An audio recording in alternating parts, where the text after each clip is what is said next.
A veces uno piensa, estoy en gracia y de ley tengo que comulgar. No, cuidado, porque hay personas que se mal acostumbran a comulgar cuando están en gracia de Dios porque toca.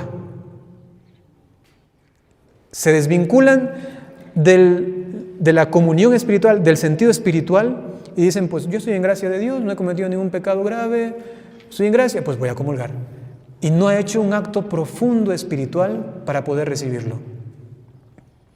El Papa Benedicto XVI decía, en su libro El espíritu de la liturgia, decía, si te has mal acostumbrado a recibir la Eucaristía cada vez que vas a la misa, estando en gracia, no estoy hablando de pecado mortal, estando en gracia, decía él, deja de comulgar. Deja de comulgar una semana, unos días. Él decía, haz un ayuno eucarístico de comunión. Deja de comulgar hasta que renueves tu hambre, tu deseo de comulgar. Y muchas veces la culpa es nuestra, porque estamos celebrando la misa corriendo, como si viene el diablo a cogernos y rápido y nos vamos. A otros les gusta hablar bastante y se pegan una homilía de media hora, de una hora y media la homilía. Llega la Eucaristía, la consagración y se acabó. Y uno queda como que, ¿qué es esto? ¿Cómo fue? Y no es que era la misa, la Eucaristía. ¿Y qué fue esto? Una liturgia de la palabra gigantesca y la consagración.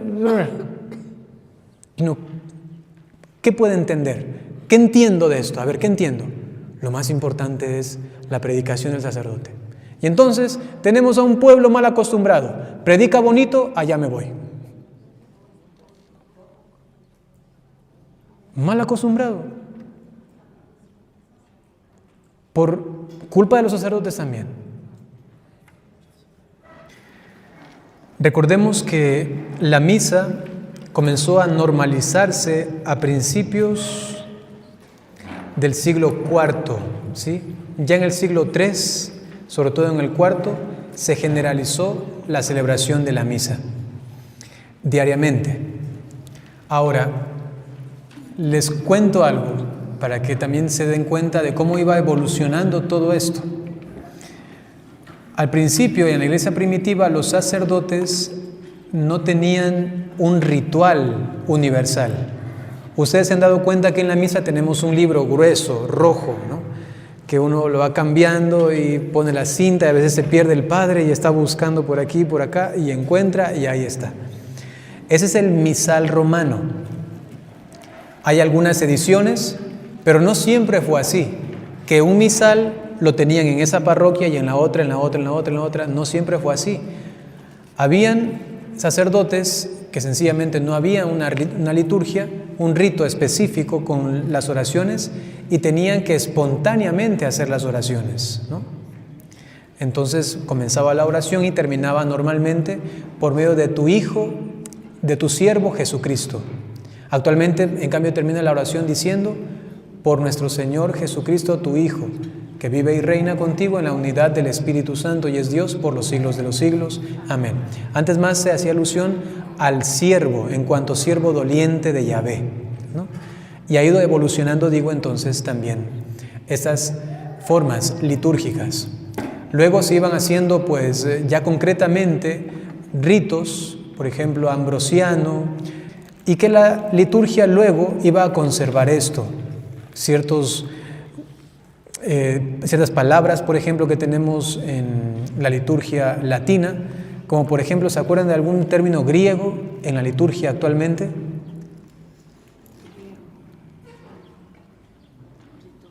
Decimos en el piedad, ¿cómo decimos? Kyrie eleison, ¿no? Y ese Kyrie eleison es griego, ¿no? Que significa Señor, ten piedad. Y es bonito hacer conciencia de esto. ¿Por qué cantamos Kyrie eleison, Christe eleison?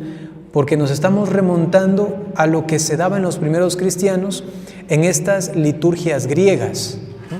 Que se iban desarrollando también en el orbe, ¿no? en esos momentos de la historia.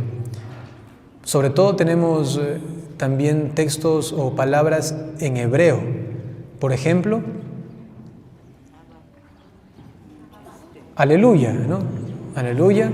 ¿Otro más? Osana. ¿Saben lo que significa Osana? Ustedes, familia Osana, deberían sabérselo bien, bien.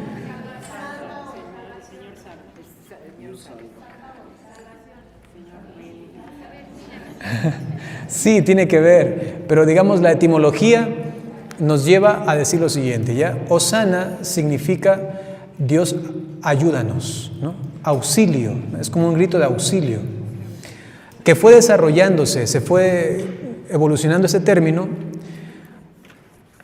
primero como un grito de socorro, auxilio, Dios ayúdanos, ¿no?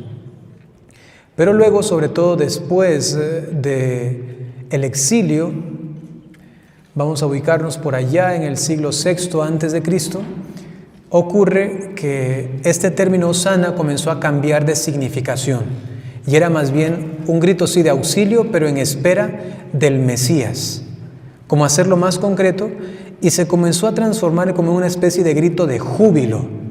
Ya no era como un ayúdanos Dios mío que nos están destruyendo, ayúdanos Señor, sino que ahora era más bien te estamos esperando, ven, ¿no? Es como tu auxilio ya está llegando y estamos contentos, ¿no? Por eso es que ya en el tiempo de Jesús dicen Hosana al Hijo de David, bendito el que viene en el nombre del Señor. ¿Por qué? Hosana al Hijo de David. ¿Por qué? Porque se estaban ya haciendo la idea de que este Jesús que está entrando es realmente el Mesías. El auxilio de Dios por fin está entrando a Jerusalén. Y ese auxilio se va a hacer patente, presente, y por eso dice, bendito el que viene en nombre del Señor, porque este ha sido enviado por el Señor como el auxilio que necesitamos ahora. Y por eso, Hosana se ha vuelto para nosotros en esta expresión de júbilo, como también lo era en el tiempo de Jesús. Sin embargo, en su primera connotación más primitiva, era un grito de auxilio, ¿no? Ayúdanos, ayúdanos. Y ahora más bien es como el Hosana significa, ya está aquí la ayuda de Dios, que es Jesucristo nuestro Señor. Otro término en hebreo, quizá, el Mesías, ¿ok? Mesías, que significa ungido, ¿no? El Cristo. Bien, tenemos entonces algunos términos en la Sagrada Escritura, tanto del griego, del hebreo, en la Divina Liturgia, y así se iba conformando luego para nosotros, pues a lo que llegamos.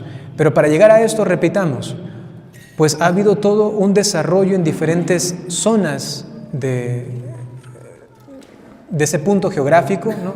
En Medio Oriente, luego más hacia el este, un poco más hacia el sur, Europa, hasta llegar a Italia, Roma, y comienza también la liturgia allí, ¿no? Entonces hay liturgias fuertes en África, en Medio Oriente, en Jerusalén entonces también, luego el rito ambrosiano también, y más al norte pues tenemos en España, y luego también pues evidentemente en Roma.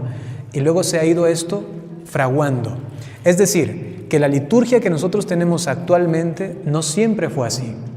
Ha ido cambiando en las formas, en los ritos, pero en lo esencial siempre ha permanecido. Liturgia de la palabra, liturgia eucarística y liturgia de la comunión. Así como nos lo contaba San Justino en el siglo II. ¿Qué año? 165. Les decía, antes de acabar la charla anterior, que ahora la continuamos, que no tenían todavía la exposición al Santísimo, que no iban en procesión. Vamos a ver cómo se daba este desarrollo de la devoción eucarística. En los siglos primeros, a causa de las persecuciones y al no haber templos, la conservación de las especies eucarísticas se hace normalmente en forma privada y tiene por fin la comunión de los enfermos, presos y ausentes, según les estaba mencionando.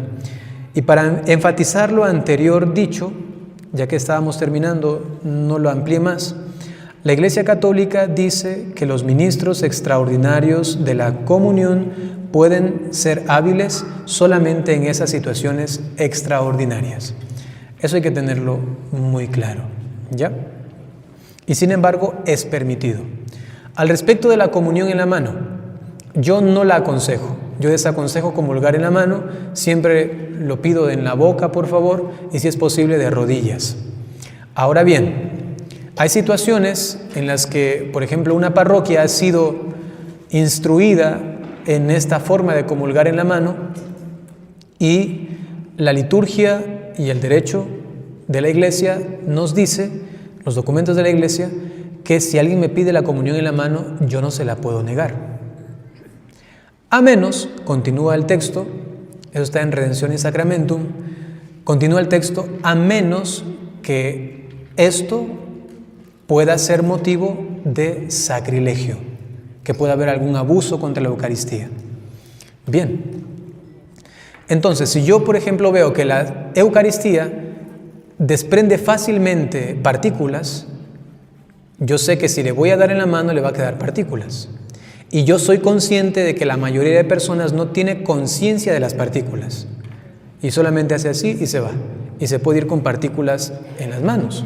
Y eso sí sería una profanación. Con lo cual, si es que sé que las hostias desprenden esto, yo sencillamente digo no puedo darla.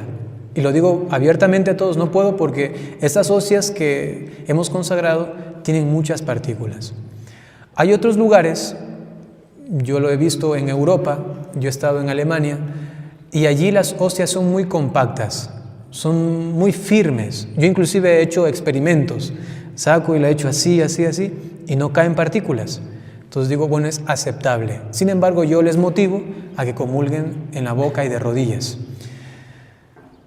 La comunión en la mano tiene una larga cola, una historia, que comenzó con una dispensa, digamos así, comenzó con un permiso, porque no estaba esto para la Iglesia, comenzó con un permiso sobre pretexto de una enfermedad, luego otros comenzaron a replicar lo mismo, y yo sí considero que ha sido un desacierto que se haga tan abierta esta forma de comulgar. Es una apreciación personal y con todo yo no puedo irme contra la Iglesia.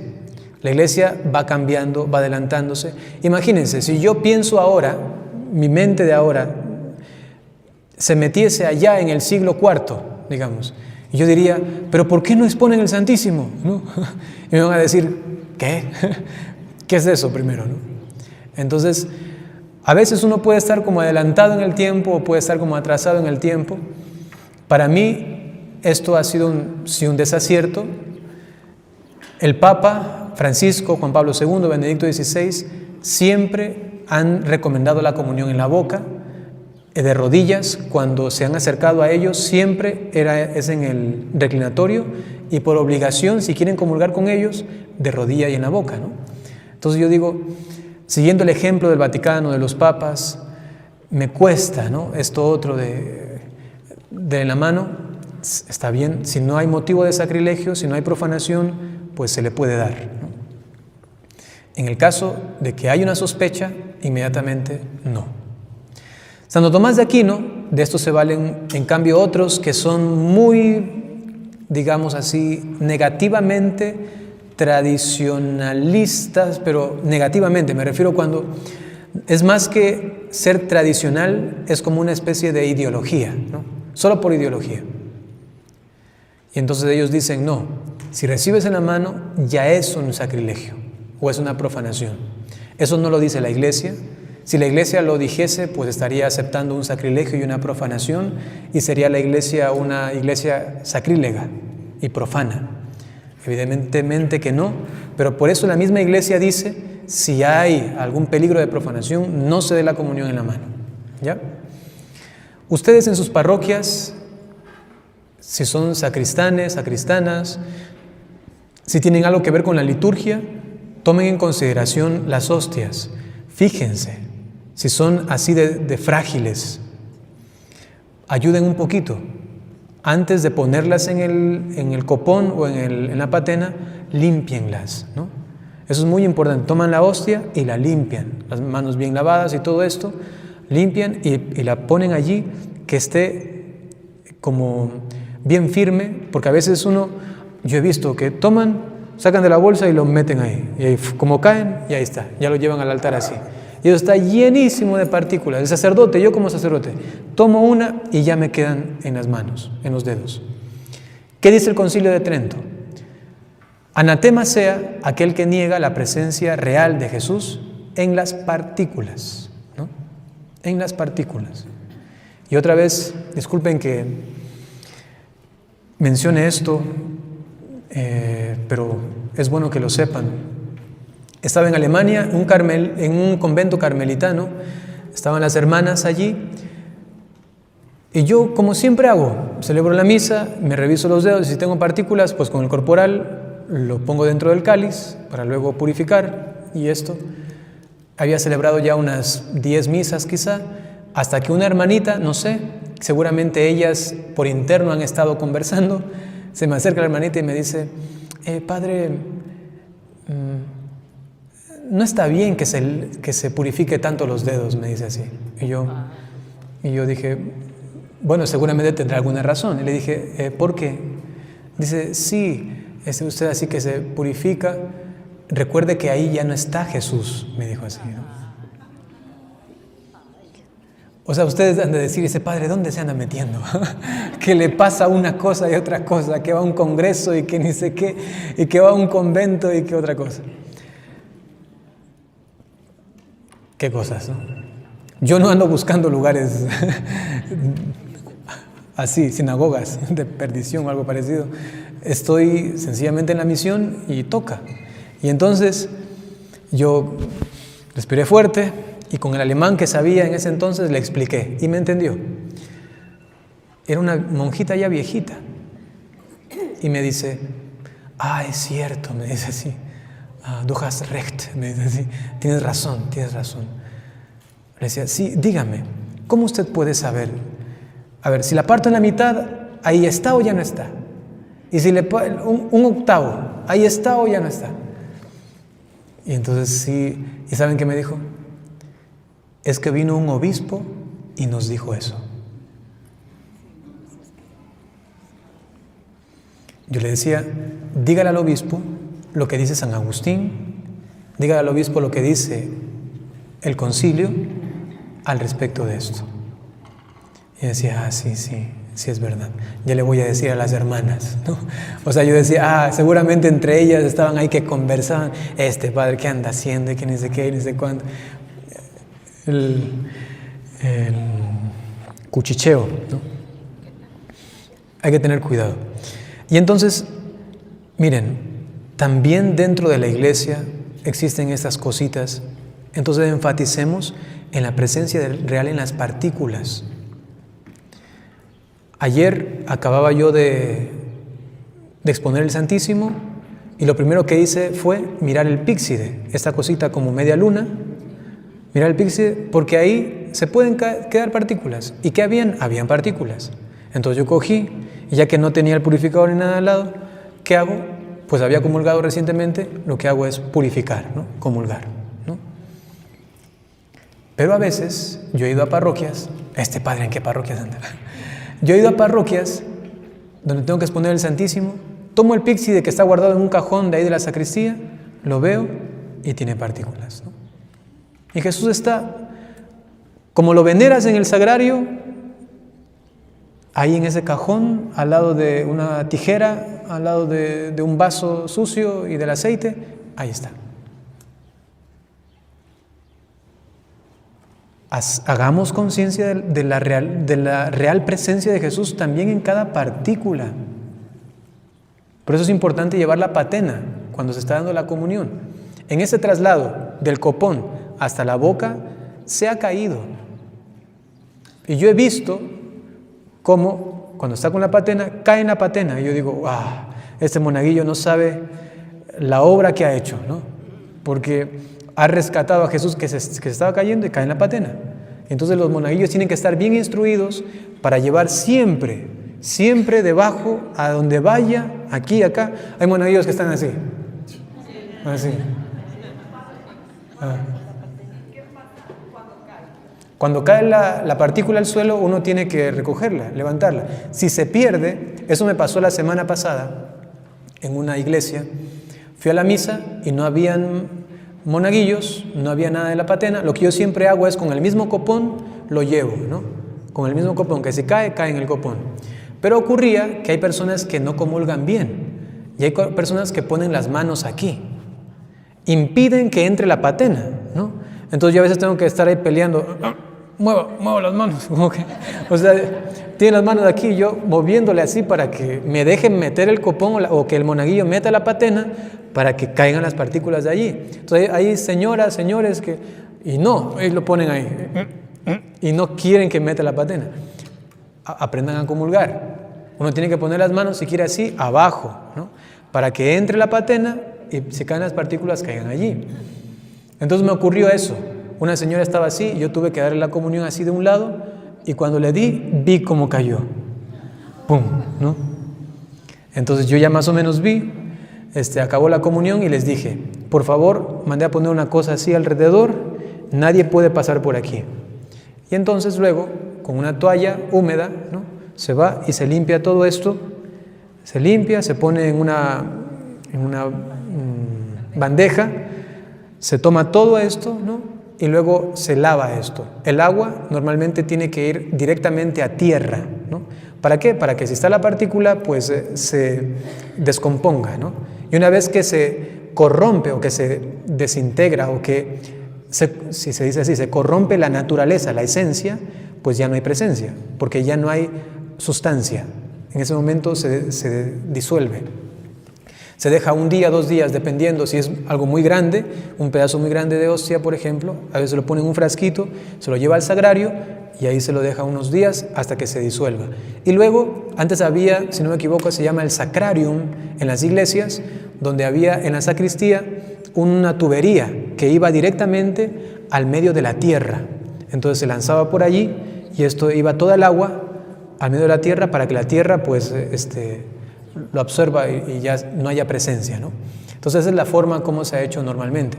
Pero, ¿y ahora? En mi parroquia y en las misas campales muchas veces viene el viento y es así y todo. Entonces hay que tener, también en las misas cuando ponen ventiladores y saben, tremendísimo. Cuando a mí me toca algo así, les digo que por favor los ventiladores que están cerca de aquí los apaguen y sencillamente se da la comunión. Pero preguntémonos, ¿por qué se descuida esto? Volvemos a lo mismo, la conciencia de la presencia real del Señor allí. Cada partícula, por favor, hay que cuidar. Hay un video en internet que se llama Jesús está en el suelo, lo pueden ver, ¿no? Jesús está en el suelo y trata justamente de esto. Que las personas vienen y Él está allí, porque se ha caído tantas veces. ¿Dónde se puede ver ese? En YouTube. En YouTube. Sí. Jesús está en el suelo. Yo también tengo un par de videos haciendo experimentos, entre comillas, con guantes negros, poniendo una hostia y sacándola, y se nota allí las partículas que quedan, ¿no? Y por eso yo les desaconsejo la comunión en la mano, porque no creo que todo el mundo va a ser tan delicado y tan atento, conociendo a mi gente, de estar ahí mirando, aquí hay, y luego haciendo eso. Para evitarse esto, pues sencillamente como nos enseña en la iglesia a comulgar, no vayas a comulgar, abre ligeramente la boca, saca la lengua, lo suficiente, y recibe al Señor.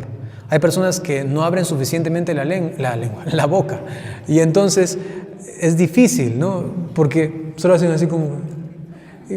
Abran la boca, no tengan vergüenza. Abran la boca, tampoco van a estar algo así. Así es suficiente. Así, y saquen la lengua. Porque si no sacan la lengua, les voy a poner en los dientes. Disculpen que hable de esas cosas, pero si les pongo en los dientes, ¿qué van a hacer ustedes? Van a morderlo. Y va a quedar la mitad afuera. Y muchos tienen que hacer esto, metiéndosela, ¿no? No, abran la boca, sacan la lengua, miren, ahí está bien.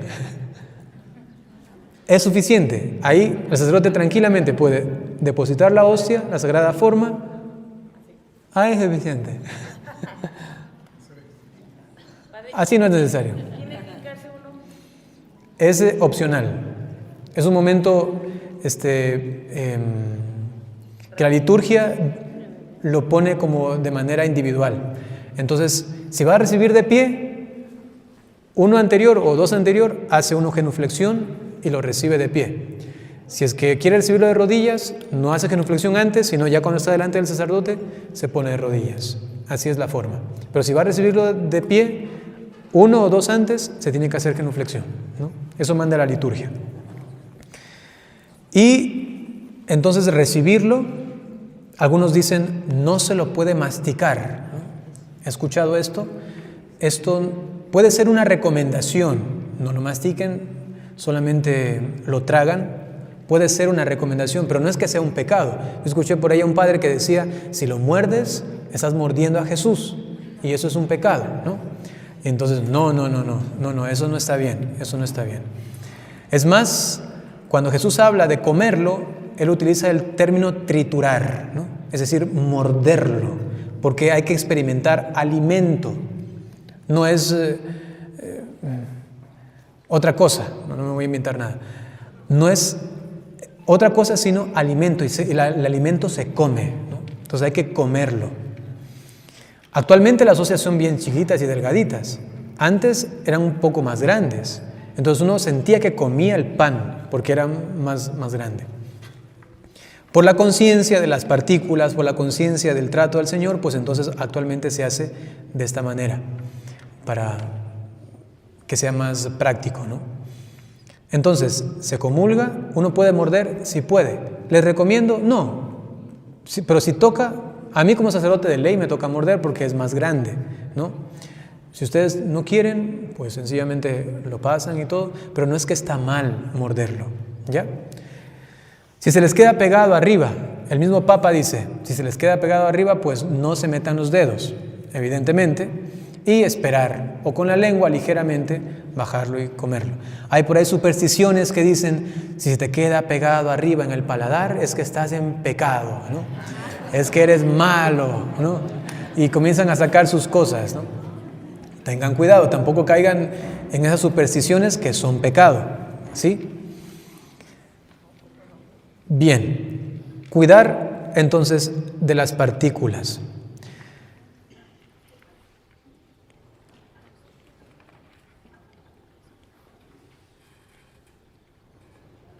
Cuando se reserve entonces el Santísimo y cuando ustedes estén en sus parroquias, tengan cuidado de todos estos elementos. El píxide, el copón. Si alguien es ministro extraordinario de la comunión, tiene que dar la comunión a los enfermitos, por favor.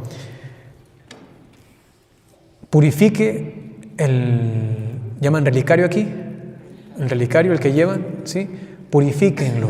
Lleven un purificador y después de dar la última comunión, toman agua, ponen agüita allí, toman el agua, si queda algo más, toman, purifican con el purificador y ya.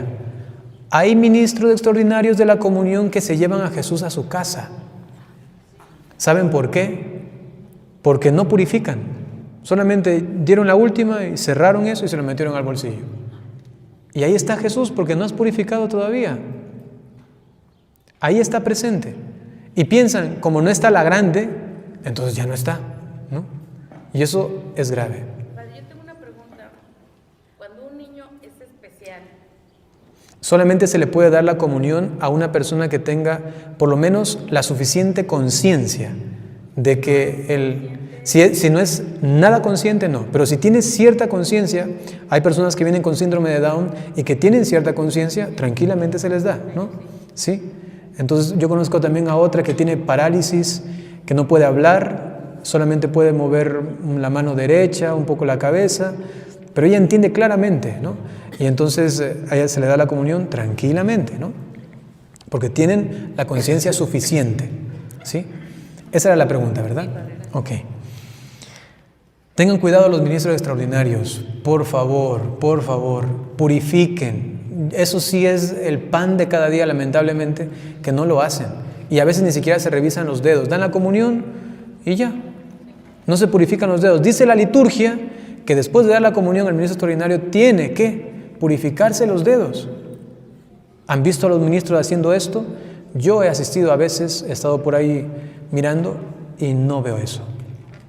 En la misa dan la comunión y ya se van a sentar. No hay un lugar para ellos para que se purifiquen los dedos y eso está mal. Debería haber un lugar ahí en la credencia para que ellos vayan, pongan sus dedos, se purifiquen con el purificador y ya. Caso contrario, ya saben ustedes. Padre, otra pregunta, disculpe, pero si una persona, porque me ha tocado ver muchas personas que de repente agarran la Eucaristía, ya la reciben, sobre todo en el COVID, todavía se persinaban y bueno, casi, y hasta casi a medio camino se la comían. Ya, eso está mal, claro. ¿Qué se puede hacer ahí? ¿Uno calladito? No, el sacerdote, pues, él tiene que estar atento. Somos nosotros pastores, el pastor está vigilante. Él está mirando lo que ocurre y saber cómo corregir. Si el pastor no vio y vio un laico, pues luego ir a decirle con caridad, con dulzura, pero con verdad, mira, eso no se puede hacer. Primero, dice la liturgia, debes comulgar delante del ministro. Y el ministro tiene que mirarte comulgar y que esté todo en orden, y entonces te puedes retirar. Ni siquiera te pones a un lado, delante de él tienes que comulgar, que él vea que estás comulgando, y él también tiene que estar atento que no le quede ninguna partícula, y ella también, la persona que ha comulgado, tiene que estar atenta al respecto, ¿no? Entonces eso es claro, y si alguien comienza a hacer cosas y se está yendo, el sacerdote tiene que decirle, venga para acá, espere, así no se hace, e instruir al pueblo. Si ha ocurrido antes de la misa, antes de que termine, puede el padre hacer una corrección y puede hablar sobre esto para que la comunidad caiga en cuenta y tenga conciencia.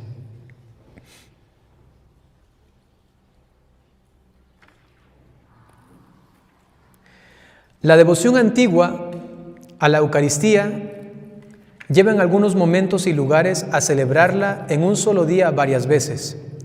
San León III, él en su vida celebraba con frecuencia. Es un santo, y sin embargo celebraba 7 y aún 9 veces en un mismo día la Santa Misa. Porque no había como todavía bien unos parámetros al respecto. Estamos en el siglo IX, que ocurría esto al respecto de la misa. Varios concilios moderan y prohíben estas prácticas excesivas. Alejandro II, en el siglo XI, prescribe una misa diaria y dice, muy feliz ha de considerarse el que puede celebrar dignamente una sola misa cada día. En los siglos primeros, como les había mencionado, se daba la comunión a quienes, cuando no se podía dar en la misa, habían personas que estaban impedidas. ¿Quiénes eran ellas? Los enfermos y ¿quiénes más? Los presos normalmente. Las constituciones apostólicas hacia el 400 disponen ya que después de distribuir la comunión, las especies sean llevadas a un sacrario. El sínodo de Verdun del siglo VI manda guardar la Eucaristía en un lugar eminente y honesto, y si los recursos lo permiten, debe tener una lámpara permanentemente encendida. Esto estamos hablando del siglo VI más o menos, donde recién comienza la lamparita del Santísimo, ¿no? Las píxides de la antigüedad eran cajitas preciosas para guardar el pan eucarístico. León IV, en el siglo IX, dispone que solamente se pongan en el altar las reliquias, los 4 evangelios y la píxide con el cuerpo del Señor para el viático de los enfermos. Esto se ha conservado y se debería conservar. Sobre el altar, ¿qué va? El misal, los sagrados libros, el corporal, el purificador, los sagrados vasos y a lo sumo los cirios, que van 2, ¿no? A veces se puede poner 4, a veces se puede poner 6 y cuando celebra el obispo se ponen 7, ¿no? Lo que ocurre actualmente es que a veces cualquier cosa se pone sobre el altar. Y eso también tienen que tener ustedes en cuenta. Si ustedes hacen parte de la liturgia en sus parroquias, hablen sobre esto. El altar es sagrado, es figura de Cristo. Y entonces solamente se ponen cosas sagradas sobre el altar. ¿Ya? Ténganlo presente. Y eso desde la antigüedad, siglo IX, solamente era permitido reliquias de santos, los 4 evangelios y la píxide con el cuerpo del Señor, ¿no? Para dar luego esto de comulgar a los enfermos. Estos signos expresan la veneración cristiana antigua al cuerpo eucarístico del Salvador y su fe en la presencia real del Señor en la Eucaristía. Todavía, sin embargo, la reserva eucarística tiene como fin exclusivo la comunión de los enfermos y ausentes, pero no el culto a la presencia real.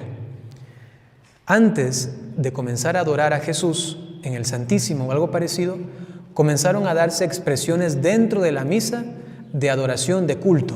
Vamos a ver. La adoración eucarística dentro de la misa. Ha de advertirse, sin embargo, que ya por esos siglos el cuerpo de Cristo recibe de los fieles dentro de la misma celebración eucarística signos claros de adoración, que aparecen prescritos en las antiguas liturgias, especialmente antes de la comunión Sancta Sanctis, lo santo para los santos. Los fieles realizan inclinaciones y postraciones. Fue algo natural que los mismos fieles, al recibir la Eucaristía, antes de hacerlo, comenzaban a hacer genuflexiones, ¿no? O se postraban.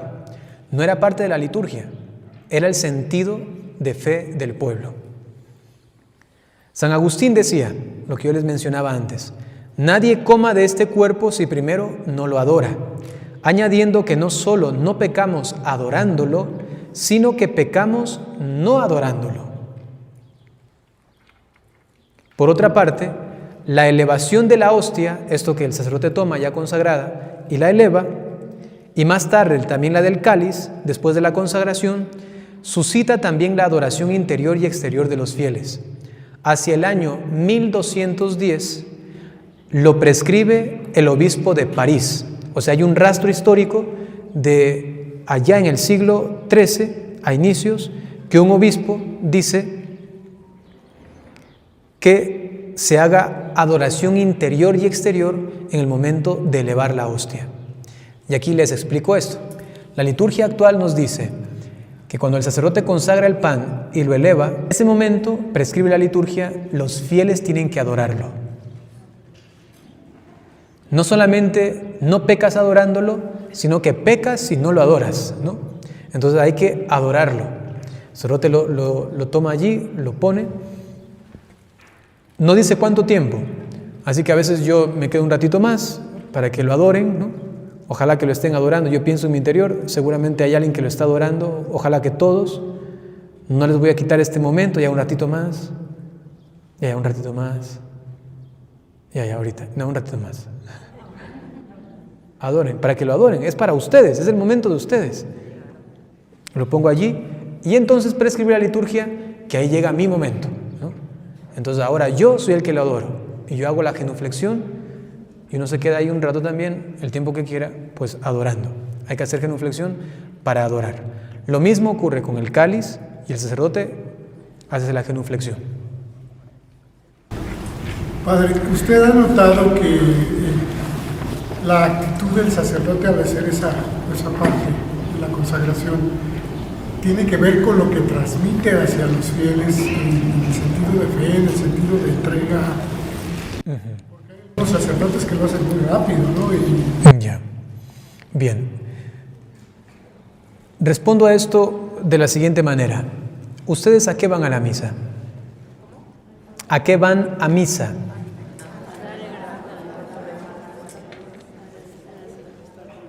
A estar con el Señor, adorar al Señor, muy bien, acompañarle, estar en intimidad con Dios, muy bien. Hay que tener cuidado, hay personas que a veces van a la misa a comulgar, cuidado, que se me entienda bien lo que voy a decir, nadie se escandalice. Hay personas que a veces van a la misa y piensan que la misa es comulgar, ¿no? Vamos a aclarar esto. La Santa Misa es el sacrificio expiatorio de Cristo que se manifiesta en este culto y que se actualiza en ese instante y se prolonga para toda la historia. Es el mismo Cristo entregado, ofrecido por nosotros, en su sacrificio incruento en ese momento en la misa. ¿Por qué incruento? Porque no vemos la sangre derramada, pero está realmente ocurriendo eso de forma sobrenatural, de forma milagrosa, que el único sacrificio de Cristo se está actualizando en ese instante. La Iglesia Católica nos pide que comulguemos ¿cuántas veces al año mínimo? Una vez al año. Y nos pide ir a misa ¿cuántas veces al año? Todos los domingos. Alguien dijo una. Una vez al año. Misa una vez al año. Evidentemente que no. Nos pide ir a misa todos los domingos y fiestas de guarda, fiestas de guardar. Si nos pide ir a misa todos los domingos y nos dice que solamente tenemos obligación de comulgar una vez al año, deduzcan, ¿qué significa?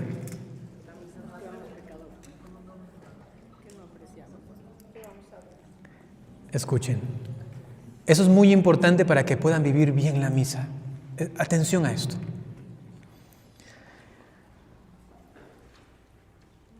Un fruto de participar en la misa y lo que expresa este culmen, ¿no?, de la participación, evidentemente es la comunión, recibir al Señor.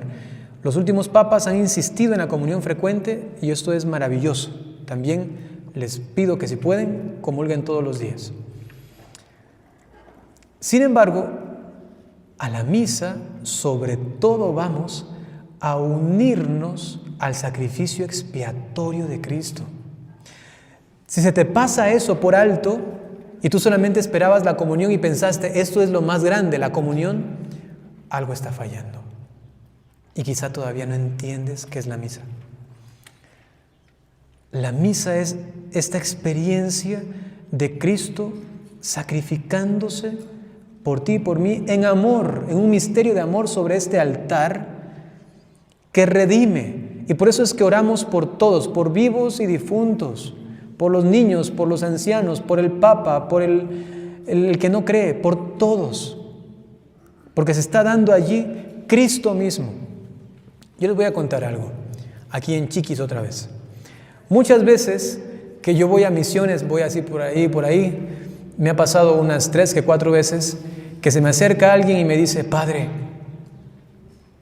le voy a contar algo que vi.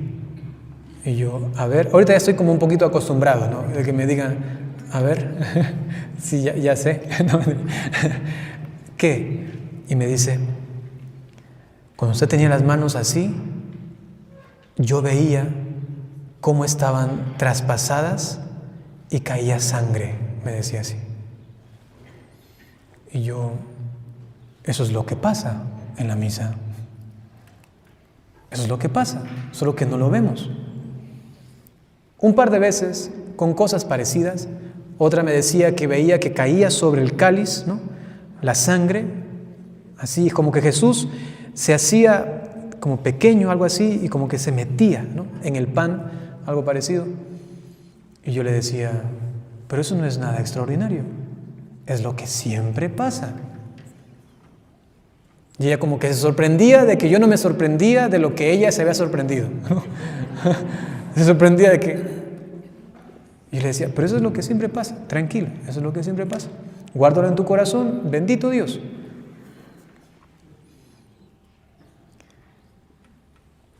Cuando vamos a misa, todo nos habla de este sacrificio y sobre todo lo más elevado. En liturgia es como una especie de pirámide, ¿no? Se estudia así: liturgia de la palabra, liturgia eucarística, luego baja, liturgia de la comunión. Liturgia eucarística es el culmen, porque es la obra de Dios que se realiza. Ese es el sacramento.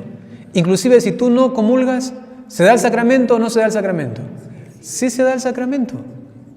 Es el sacramento de la Eucaristía. Vas a hacer conciencia. Sin mí, igual se da el sacramento. Lo que yo hago allí es acompañar al que está siendo sacramentado, al que está siendo eucaristizado. Esa es la experiencia profunda y por eso es que es una continua adoración a eso que está ocurriendo en el altar. Las palabras del sacerdote, lo que está diciendo, cada oración, cada línea, Por favor, escuchen siempre bien esto. Santo Tomás de Aquino, lo voy a expandir un poquito, él se refiere concretamente a la consagración, pero quiero expandirlo. Santo Tomás de Aquino decía: todos mis sentidos me engañan, menos el oído, porque puedo escuchar que el ministro dice: esto es mi cuerpo, y eso ya no me engaña. Pero también todas las oraciones, atención, ¿por quiénes intercedemos? ¿Por quiénes oramos? A veces uno podría hacer pausa y preguntarles: a ver, ¿por quién estamos orando? ¿A quién mencioné? Y quizá alguno se queda ahí como que, no sé, es lo que siempre habla ahí, lo mismo del Padre, lo que siempre repite, ¿no? Eso. Por favor, atención, esta es la unión con el sacramento. Para comulgar, se necesita comulgar espiritual y sacramentalmente. Si te falta una de las dos, eso es una profanación. Cuando comulgas solo sacramentalmente y no espiritualmente, eso es una profanación. Lo recibes como que fueras un animalito. La comunión espiritual del sacramento se da en primera instancia desde que comienza la Santa Misa, concretamente en la plegaria eucarística, concretamente en la consagración, en la doxología, y esta adoración de la Eucaristía me lleva a que estoy dispuesto espiritualmente para que entonces sí viene la comunión y lo comulgo espiritual y sacramentalmente. Dicho sea de paso, sé que va a venir una charla de la comunión espiritual. No sé si la persona que lo va a hacer tiene presente esto. Yo creo que sí, muy seguro que sí, pero tengo que decirlo por si acaso. Se ha confundido la comunión espiritual. Actualmente se dice comunión espiritual para los que están en pecado mortal. Comunión espiritual para los que están en unión libre. Para ellos la comunión espiritual. ¿Qué? No han entendido nada. Y a veces los sacerdotes lo enseñan así. Esa no es la comunión espiritual. El maestro de la comunión espiritual, San Luis María de Ligorio, ¿a quiénes se daba la comunión espiritual? ¿O por quiénes se creó, digamos, este concepto de comunión espiritual? Por quienes estaban en persecución, por quienes no podían recibir la Eucaristía, no porque estaban en pecado mortal. No había ningún impedimento moral, era un impedimento físico, no podían acercarse a comulgar. Estaban allá en una tierra de misión, no había sacerdotes, no había quien le confiese, no había quien celebre la misa. ¿Qué hacen? Comunión espiritual. Es importante reconocer qué es lo que está ocurriendo en la misa.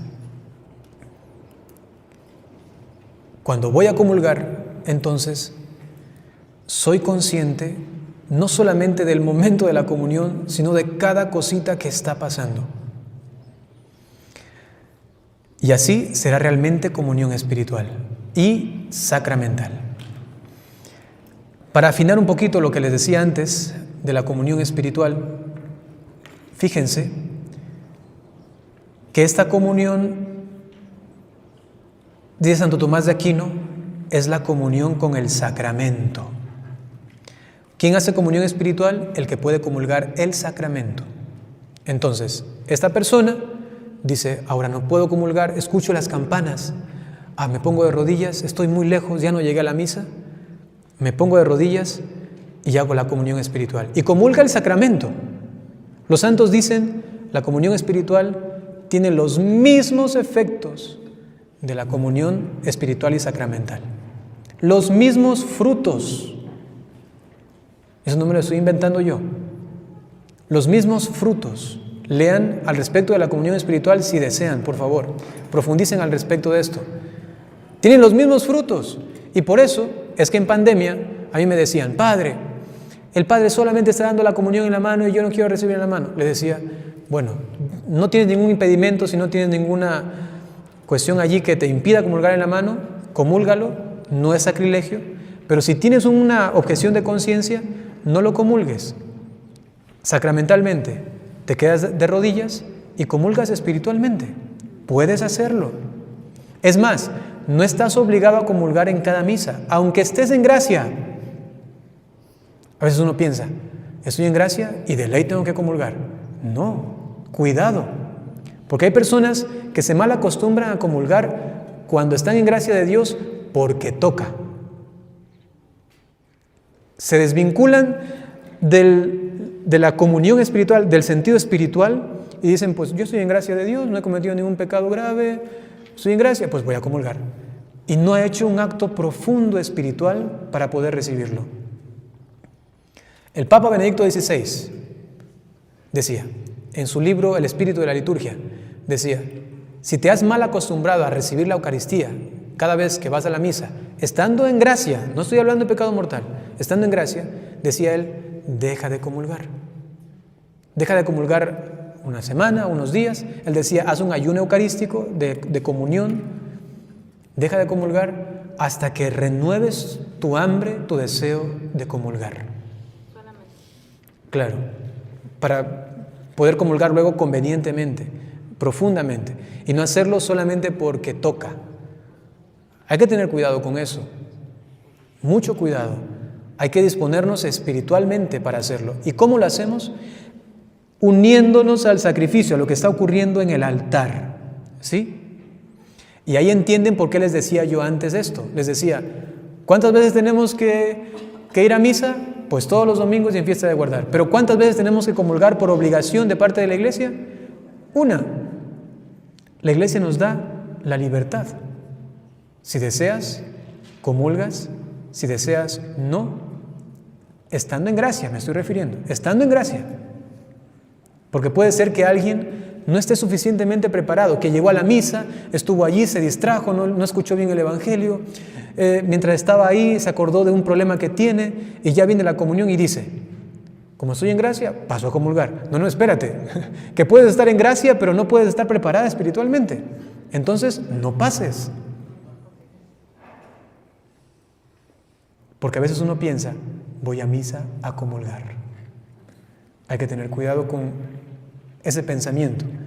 Evidentemente que yo les digo, vayan a misa, participen y comulguen, evidentemente, pero siempre y cuando estén bien dispuestos. ¿Se entiende esto? ¿Sí? ¿Una persona que está en pecado mortal puede comulgar sacramentalmente? No. Y si no puede sacramental, ¿podrá espiritual? Disculpen que me estoy metiendo en la charla de la hermanita, o del hermanito, no sé. Ella va a profundizarlo más. Les digo rápidamente, y solamente lo digo por si acaso se esté siguiendo algún consejo de algún sacerdote que no ha estudiado esto o que no sabe un poco de esto, ¿sí? Escuchen, si alguien está en pecado mortal, no puede comulgar espiritualmente. Porque se comulga el sacramento, acuérdense de esto. Y la persona que está en pecado mortal, ¿qué dice la doctrina de la iglesia? Seamos claros, tiene el alma muerta. ¿Qué necesita? El don de la conversión. Y Jesús está a su lado constantemente para que se convierta. Por eso no es bueno que en la parroquia, antes de dar la comunión, por ahí alguien sale. Para los hermanos que no pueden comulgar, vamos a hacer la comunión espiritual. Disculpe que lo diga así, pero es que me da un poquito de cositas por dentro. O los que están separados, parece que es como si estás en unión libre o estás que no puedes. Es lo que digo, exactamente. Dicen, bueno, si están en pecado mortal, en unión libre, pues, a ver, vengan, aquí está su comunión espiritual, ustedes tienen ahí lo suyo. No. Primero, eso no es parte de la liturgia. Y segundo, es que no pueden. Porque están en un pecado objetivo, en un pecado de hecho mortal. Y si alguien está en un pecado mortal, ¿qué dice la doctrina de la iglesia? No puede recibir gracia santificante. Y si no tiene gracia santificante, ¿por qué es? Porque el alma está muerta. ¿Qué es lo que puede recibir? Gracia actual, eso es otra cosa. No vamos a meternos ahora en estas disquisiciones al respecto de la gracia. Vamos a estudiar el tratado de gracia, no. Pero sépanlo. ¿Puede recibir gracia actual? Sí. ¿Qué es la gracia actual? Algo que necesita para ese momento, para realizar algo concreto, específico para ese momento y que le ayuda para su conversión. Pero la gracia santificante, en cambio, es algo permanente, algo que se da internamente y que va trabajando en ella. Entonces, si recibe espiritualmente al Señor realmente no lo puede. Hay un impedimento espiritual que no le deja. A ver, ¿quiere el micrófono? Estuve en Estados Unidos, ¿no así? ¿Le escuchan allá? Sí, bueno, estuve en Estados Unidos. Estuve en Estados Unidos, en Chicago. En el tiempo de semanas. Y yo veía que personas que entraban en comunión libre comulgaban. Y yo decía, o sea, me sacan esa duda. Que a lo mejor era como usted dice, con algún permiso. No lo creo. Es que son casos, yo no sé si es, ya, entiendo. Ahora existe lo siguiente, existen sacerdotes que dicen, bueno, como no se pueden casar porque ya tienen otros compromisos y como se aman de verdad, yo he visto que son fieles, se aman, ya les voy a dar permiso. Eso no permite la iglesia. Aunque los sacerdotes he visto que a veces lo hacen, ¿sí? Que dicen aquí, o si no, después de la misa, que nadie te vea, ustedes vienen a la sacristía y les voy a dar ahí la comunión.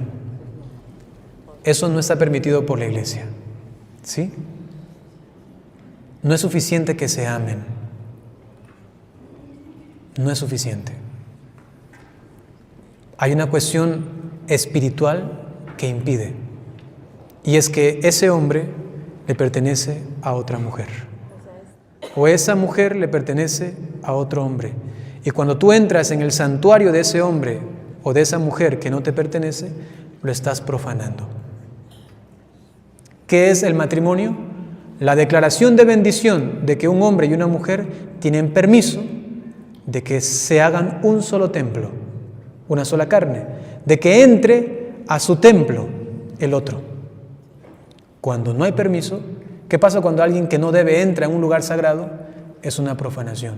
Y por eso es tan grave el pecado de la relación íntima fuera del matrimonio. Y uno dice, pero es solamente un ratito, o aquí, o es solamente... No, es que no se entiende esto. Hay una unión tan íntima, tan profunda. Y por eso, en términos generales, si una persona está conviviendo con alguien, no puede comulgar, ni sacramental ni espiritualmente.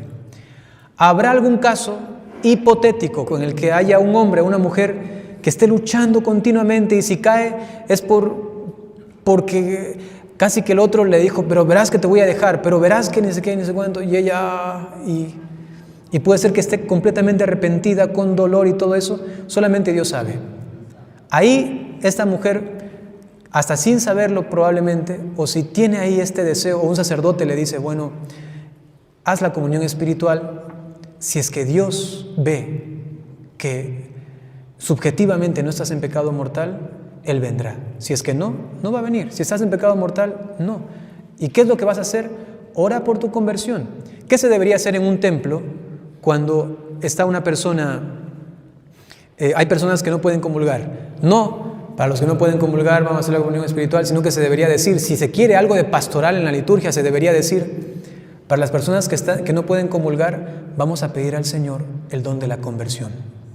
Eso. Entonces haz una oración, te pedimos, Señor, por todas aquellas personas que ahora impedidas no pueden comulgarte, ya que les falta un poco de valentía, o que tu gracia actual, si se quiere poner así, que tu gracia vivificadora actúe en ellos para que tengan valentía y puedan solucionar su situación irregular, alguna cosa así, y ya está.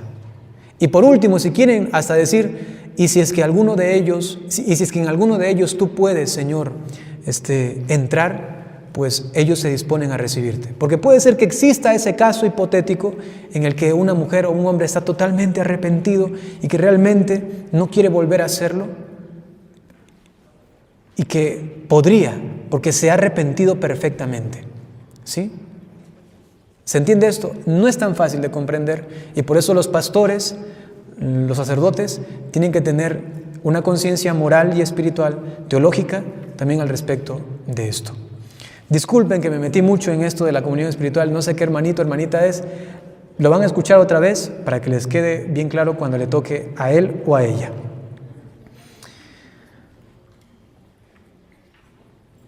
Si alguna cosa no se me entendió bien, por favor discúlpenme, ¿ya? Espero que algo sí.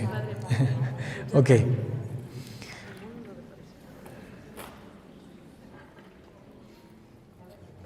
Vamos a continuar. Dentro de la misa, entonces, se comenzaron a dar ciertas formas de adoración a la Eucaristía dentro de la misa. Como les decía antes, pues hacían genuflexión o se postraban. Pero todavía más.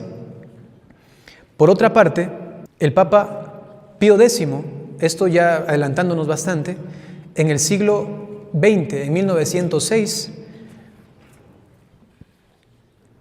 concede indulgencias a quienes miren piadosamente la hostia elevada, diciendo: Señor mío y Dios mío.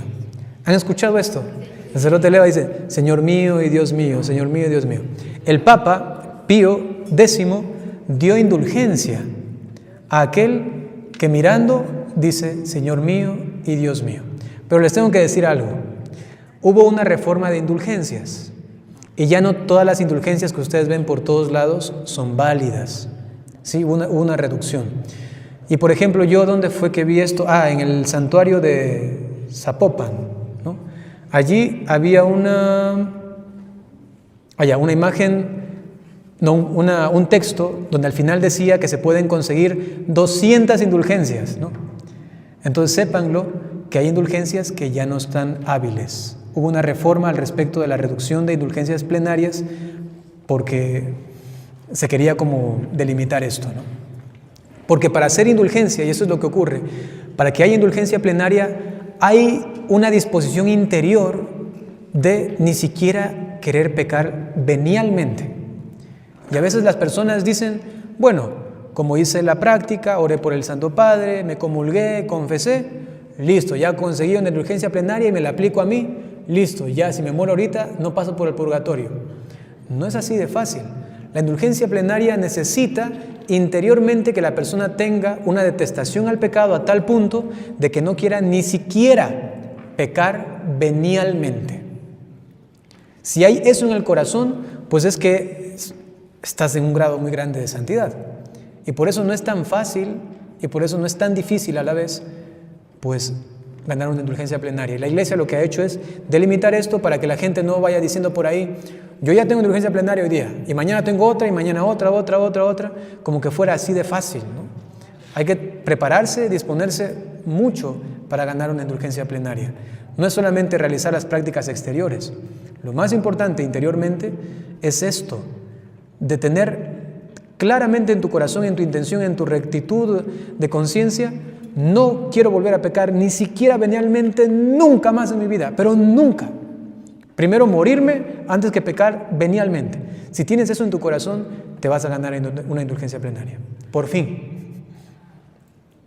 La diferencia de la indulgencia a la indulgencia plenaria. La indulgencia parcial es la que limpia la pena que se da por el pecado solamente parcialmente. Y la indulgencia plenaria lo hace totalmente. Si me muero, no paso por el purgatorio, voy directamente al cielo. Esa es la indulgencia plenaria. La parcial me ayuda a purgar esas penas que merezco en el purgatorio, ¿sí? Por si acaso, rápidamente, cuando uno peca, adquiere dos cosas: la pena y la culpa. Cuando te confiesas, te perdonan ¿qué cosa? El pecado con su culpa. Ya no eres culpable, eres inocente. Pero queda la pena. Eso es lo que se purifica con las obras de misericordia, con las indulgencias, con las obras de piedad, con la oración, con las oraciones de reparación, con los ayunos, con todo esto, las obras cristianas, ¿sí? Ok.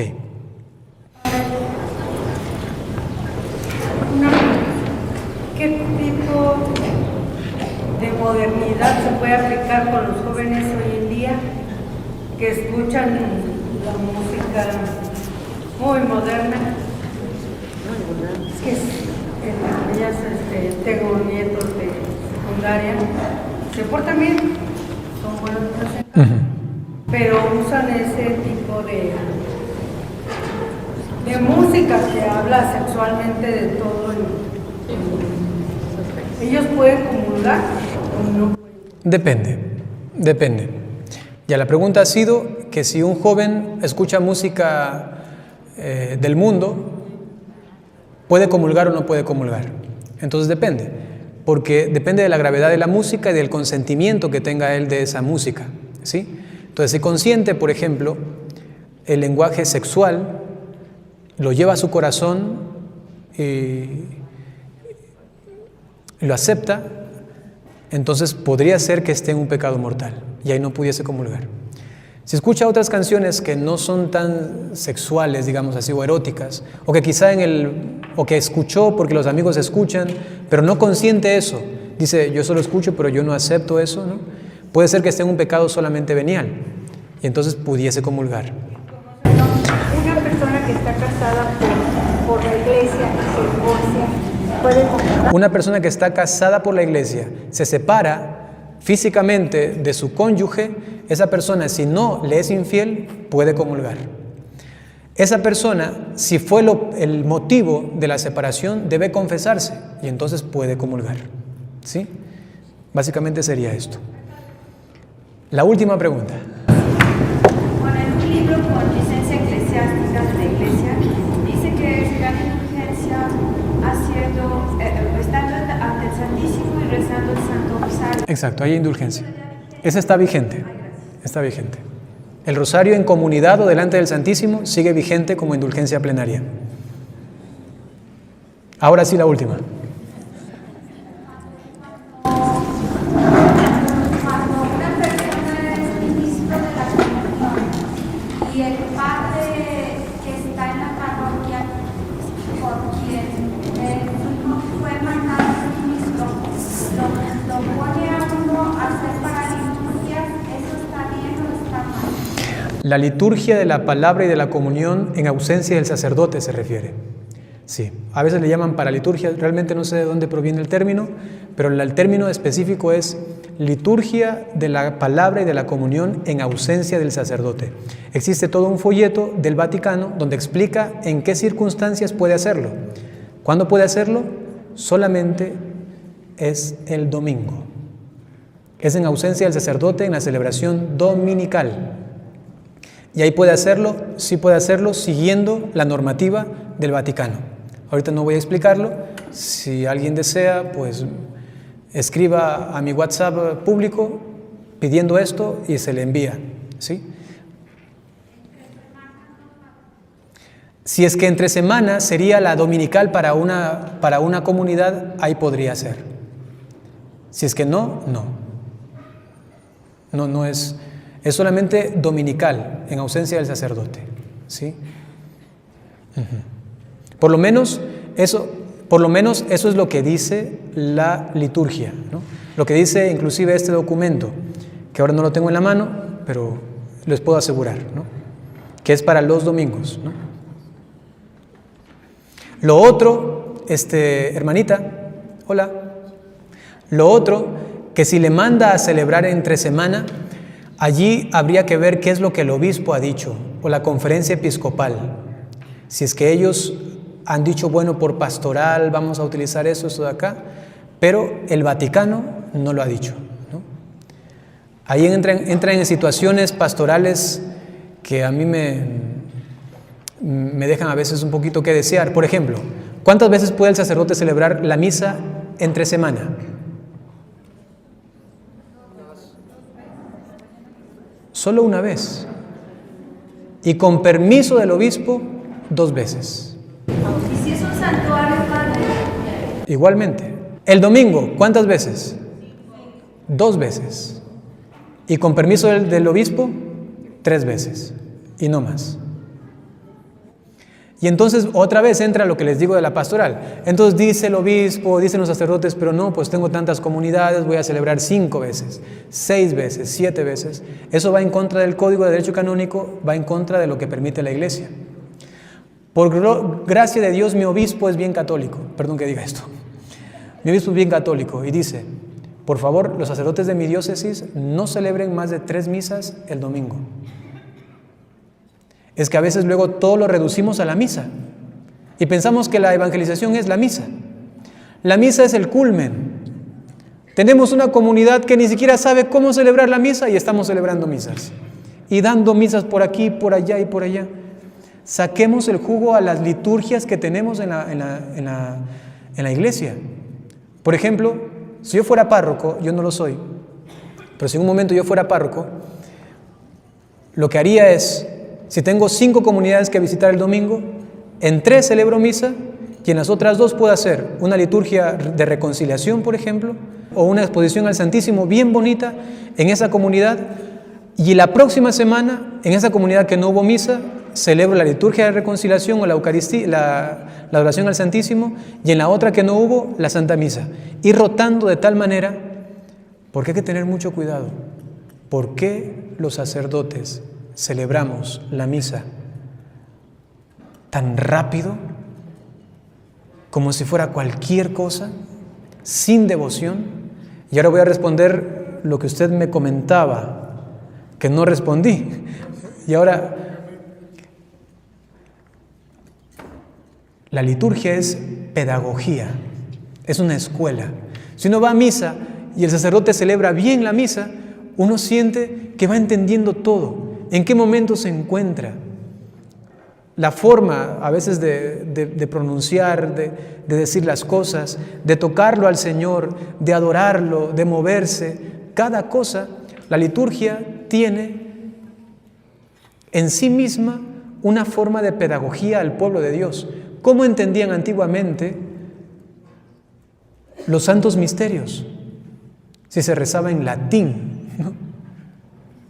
Por todo lo que contenía la liturgia, por el incienso, por las campanas, por las manos del sacerdote, por su voz, sus inclinaciones, sus golpes en el pecho. Entendían. Ahora que todo hablan en la lengua vernácula, en la lengua propia, como ya estamos acostumbrados, ya ahí estamos. Y que pase rápido, pase. Y ya no entendemos nada. A veces entendemos menos que si nos estuvieran hablando en latín. Y muchas veces la culpa es nuestra, porque estamos celebrando la misa corriendo, como si viene el diablo a cogernos y rápido y nos vamos. A otros les gusta hablar bastante y se pegan una homilía de media hora, de 1 hora, 1 hora y media la homilía. Llega la Eucaristía, la consagración, y se acabó. Y uno queda como que, ¿qué es esto? ¿Cómo fue? Y no es que era la misa, la Eucaristía. ¿Y qué fue esto? Una liturgia de la palabra gigantesca. Y la consagración, ¿qué puede entender? ¿Qué entiendo de esto? A ver, ¿qué entiendo? Lo más importante es la predicación del sacerdote. Y entonces tenemos a un pueblo mal acostumbrado. Predica bonito, allá me voy. Mal acostumbrado. Por culpa de los sacerdotes también. ¿Se le puede decir al sacerdote? No. Con caridad, con humildad, se le puede acercar un poquito, aguantar el golpe y orar mucho por él. Pero sería bueno, o sea, que los laicos hagan conciencia y que les digan al sacerdote: yo sé, el sacerdote está ahí normalmente, es un sacerdote normal, está ahí porque sabe que el Señor le ha llamado a esto. Y muchas veces por el día a día ha perdido la conciencia, ha perdido el sentido concreto de la celebración, y que un laico le diga, aunque en ese rato se moleste, y le diga: ¿y usted qué sabe? O ¿y qué no sé qué onda? Luego quizá en su oración se pone a pensar y sí, como que sí, ¿no? Ya, más despacito, ¿no? Recuerdo un sacerdote, yo celebraba mi primera misa, y en unas palabras que dio después había dicho: cuando vi celebrar al padre Byron su primera misa, me acordé de cómo yo celebraba antes la misa, dijo así. Y quiero regresar a celebrar así. La misa es una pedagogía constante. La liturgia nos enseña tanto, con todos los signos, símbolos que existen, ¿no? Es hermosísimo, es hermoso.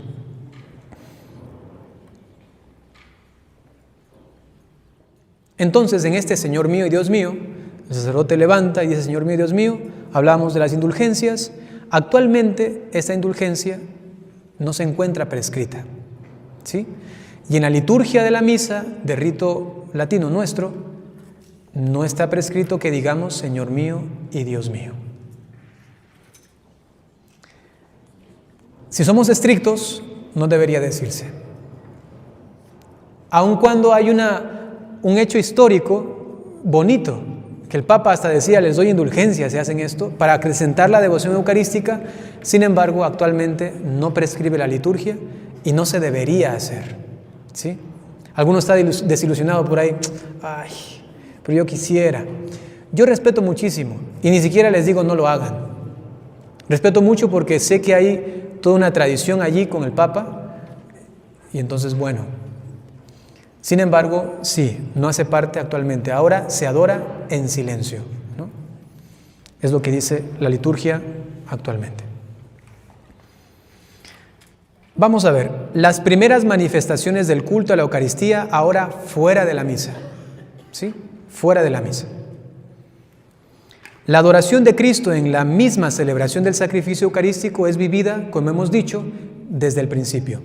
Y la adoración de la presencia real fuera de la misa irá configurándose como devoción propia a partir del siglo IX, ¿sí? En el siglo IX recién comienzan a haber ciertos atisbos, ciertos momentitos de adoración fuera de la misa.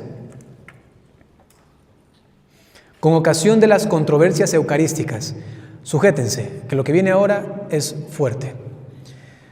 Dentro de la Iglesia ha ocurrido momentos en los que, por la grandeza del sacramento y del misterio tan grande, la increencia en él se ha manifestado hasta en la teología. Y han habido corrientes teológicas que han dicho, no está allí. Lo que ha ocurrido con los ejemplos que les he dado aquí ahora, de lo que me ha pasado a mí. Eso no es nuevo, eso viene de hace mucho tiempo. Siglo IX, controversias eucarísticas. Por esos años había algo que se llamaba el simbolismo. ¿Y qué decía? Pues que sencillamente eso era un símbolo. No había real presencia. El simbolismo se disputaba ¿contra qué? Contra el realismo eucarístico. Y tenían estas disputas, simbolismo, realismo. Y habían ciertas corrientes, ¿no? Conflictos teológicos se producen en el siglo XI también luego, ¿no? La Iglesia reacciona con prontitud y fuerza unánime contra el simbolismo de un hombre llamado Berengario de Tours, eso es en el siglo XI. Su doctrina es impugnada por teólogos como San Anselmo de Laón y Guillermo, y es inmediatamente condenada por un buen número de sínodos, el sínodo de Roma, de Vercelli, de París, de Tours, y sobre todo por los concilios romanos de 1059 y de 1079. En efecto, el pan y el vino, una vez consagrados, se convierten substancialmente en la verdadera, propia y vivificante carne y sangre de Jesucristo nuestro Señor. Por eso en el sacramento está presente totus Christus, en alma y cuerpo, como hombre y como Dios. Estas enérgicas afirmaciones van acrecentando más y más en el pueblo la devoción a la presencia real. Es decir, que cuando habían corrientes teológicas que decían, ahí no está presente realmente, es solamente un símbolo, es un símbolo ahí bonito que simboliza ¿qué? La comunión entre todos, que somos como ese pan que está conformado por esos granitos de trigo, así también cada uno de nosotros formamos un solo pan. Que eso también lo ha dicho un santo, un padre de la Iglesia. Pero a veces se basan solamente en eso para decir es puramente simbólico. Y entonces venían otros, luego vendrán los franciscanos, que dirán no, ahí está realmente presente Jesús en la Eucaristía. La Iglesia siempre lo creyó, pero en ciertos sectores habían estas corrientes teológicas. Así como quizá en algún momento a ustedes les ha tocado escuchar alguna corriente teológica media extraña, así se ha dado en toda la historia de la Iglesia.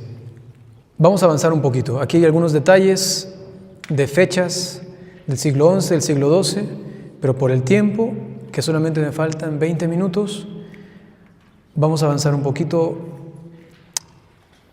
a lo siguiente. Siglo XIII. Conviene recordar que la devoción individual de ir a orar ante el sagrario tiene un precedente histórico en el monumento del Jueves Santo a partir del siglo XI. Es decir, que ya había una primera insinuación de hacer adoración ante el Santísimo. Y en la liturgia del siglo XI, de la Cena del Señor, cuando se hace el monumento, el Jueves Santo, ¿se acuerdan? Se pone a un lado al Santísimo, se lo lleva, no expuesto, sino en el copón.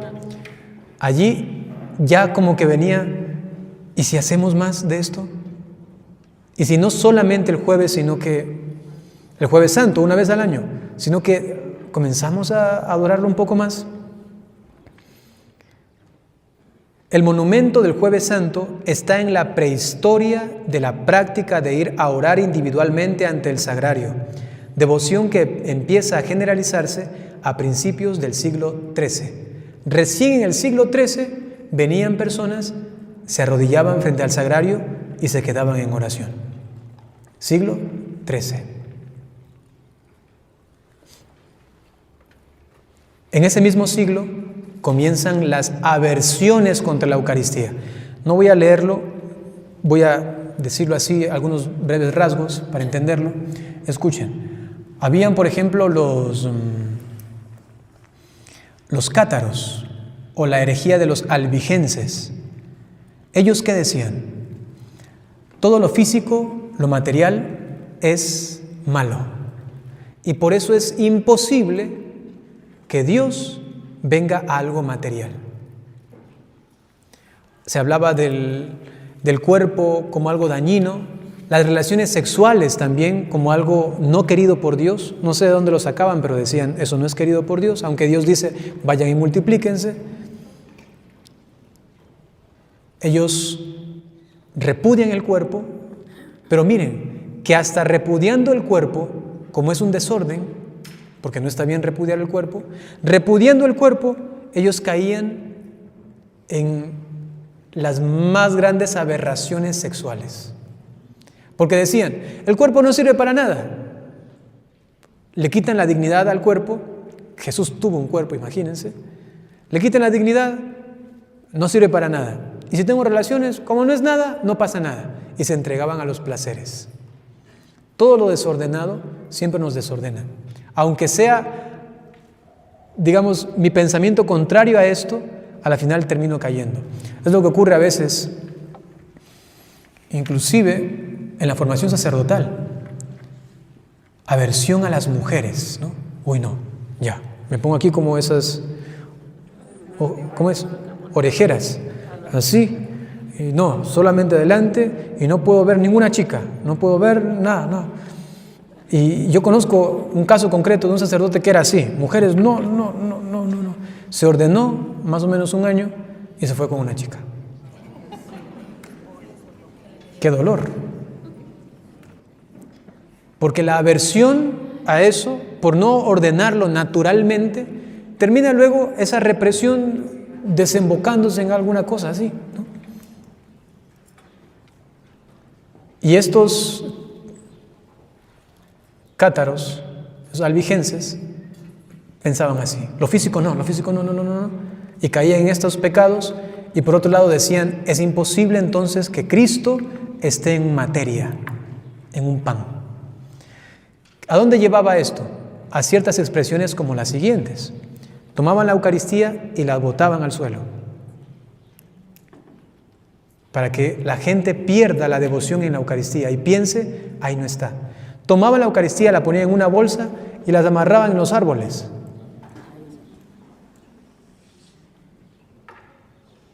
Tomaban la Eucaristía y la dejaban en el sagrario y no la cambiaban hasta que les salgan gusanos, para que la gente deje de creer en la presencia del Señor. Qué fuego, qué duro. Pero ¿saben qué? Cuando la iglesia es atacada por el demonio, por la increencia, por la falta de fe en esos misterios tan grandes, ustedes son los encargados de rehabilitar, revitalizar a la iglesia.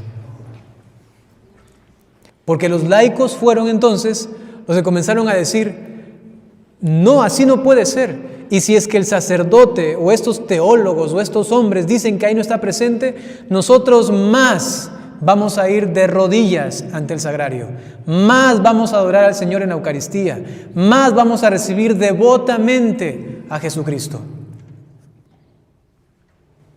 Y es lo que pasó. Viene toda la corriente también de los franciscanos y comienzan a desbaratar esto. Por favor, la adoración al Señor. Luego vienen los milagros eucarísticos que ayudan mucho a conformar la liturgia, por ejemplo, del Corpus Christi. Y se comienza a llevar al Señor en procesión. La manifestación de fe en la Eucaristía comenzó a acrecentarse todavía más, gracias, entre comillas, a lo que estos herejes hicieron. El diablo trabajó para Dios, ¿no?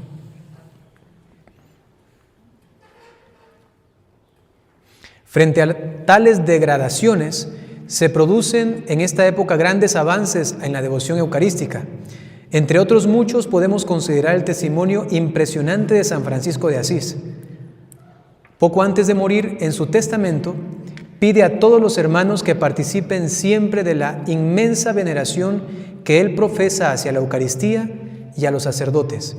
Y dice lo siguiente San Francisco de Asís: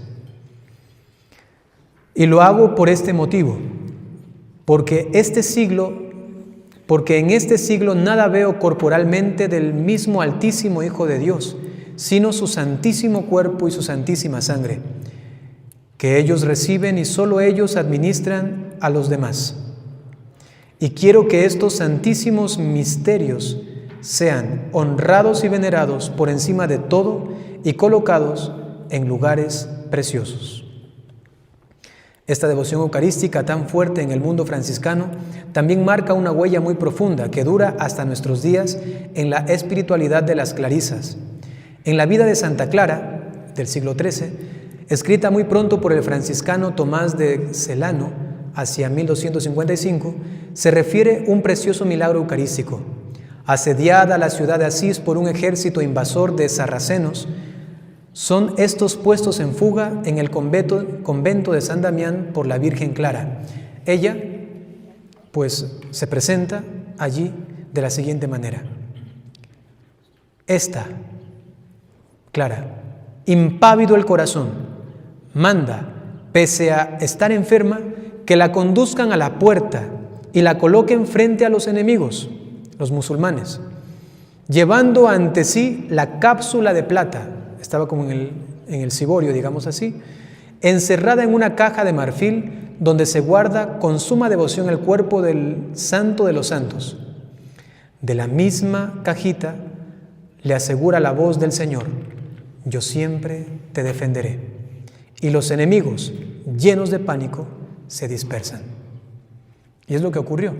Claro que en las imágenes que hacen de Santa Clara la ponen con la custodia, la ponen así, ¿no? Así no era con el relicario, ¿no? Pero la ponen así como para expresar claramente que ella llevaba el Santísimo, ¿no? La iconografía tradicional representa a Santa Clara de Asís con una custodia en la mano. Luego viene Santa Juliana de Cornillón y la fiesta del Corpus Christi con el Papa, con Santo Tomás de Aquino. Vamos a adelantar un poquito, disculpen. El Papa es Urbano IV, ¿no?, que manda a configurar la liturgia del Corpus Christi, la exposición al Santísimo. Y adelantándonos bastante, a pasos agigantados, pues en el siglo XVIII se hacen muy populares las cofradías eucarísticas. Entonces comenzaron a hacerse grupos específicamente de adoración al Santísimo. Se hacían grupos de mujeres, de varones, cofradías, y realizaban ciertas expresiones de adoración al Santísimo. Hasta llegar, disculpen los brincos tan grandes, hasta llegar a nuestro día, que tenemos capillas de adoración perpetua, que tenemos adoraciones nocturnas, que tenemos 40 horas, que tenemos en cada iglesia una capilla del Santísimo, y entonces se ha acrecentado muchísimo la devoción eucarística.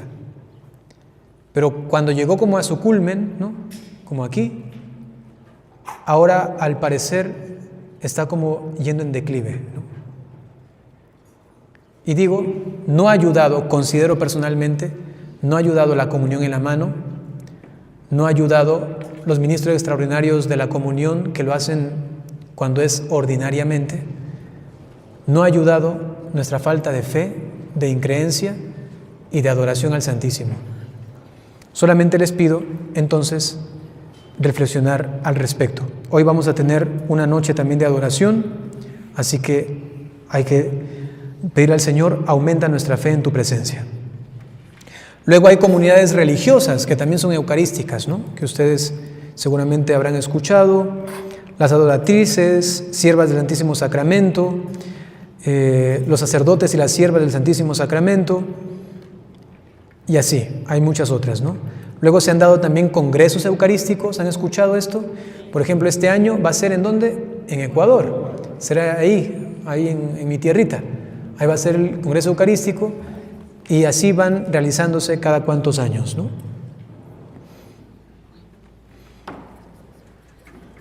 Bien.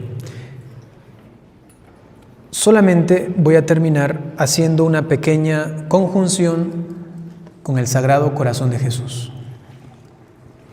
Terminemos con esto.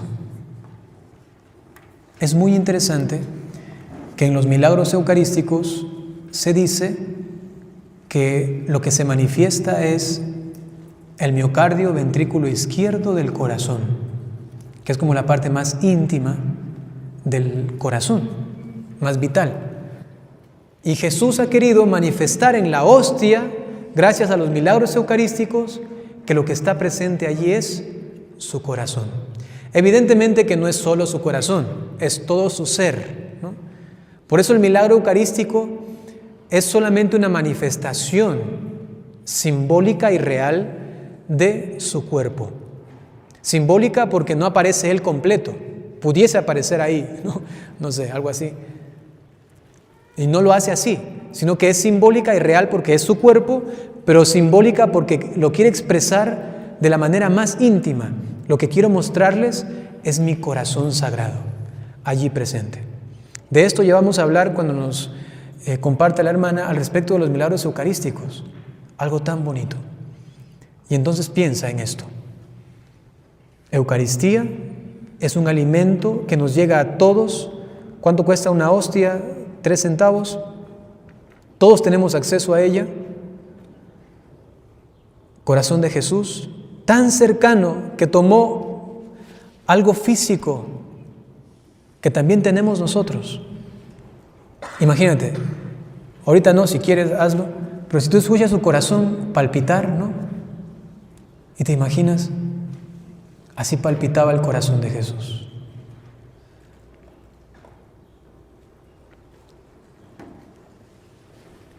Santa Narcisa de Jesús es una santa ecuatoriana y tuvo la gracia, le dijo el Señor hasta ese entonces, que a ella era a la única que le había permitido tomar su corazón y darle un beso. Lo sacó y se lo dio así. Y ella lo besó. Santa Narcisa de Jesús. A Catalina de Siena, en cambio, le ocurrió algo espectacular. Catalina tenía muchas visiones del Señor, el Señor le hablaba, a veces hasta le explicaba la Biblia. Ella iba a leer un texto y decía, no entiendo. ¿Y cómo entender esto? Y a veces Jesús bajaba y le explicaba. Y hay explicaciones que ella tiene de la Biblia que yo mismo he dicho, bah, eso nunca había escuchado. O sea, y esa explicación tiene total sentido, porque son textos muy oscuros de la Biblia. ¿Cómo se entiende esto? Que Dios se arrepiente. ¿Cómo se entiende eso? Dios se puede arrepentir.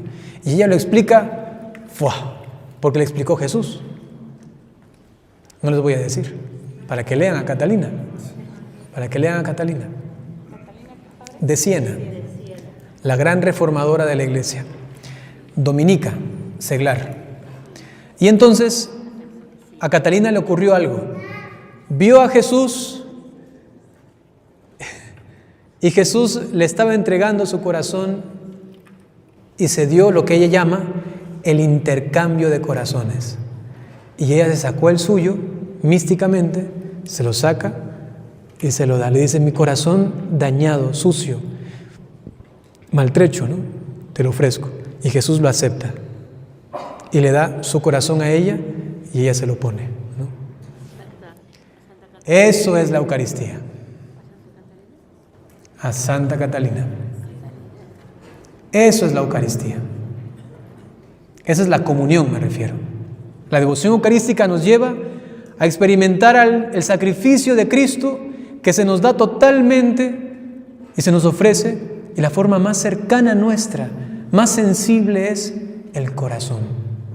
No es el ojo, intercambio de ojo, intercambio de dedo.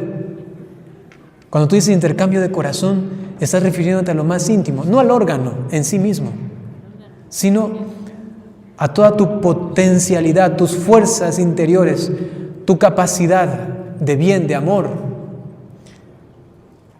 y se lo entregas. Y Él te entrega a ti su corazón. La Eucaristía es el Sagrado Corazón que se nos da como un intercambio.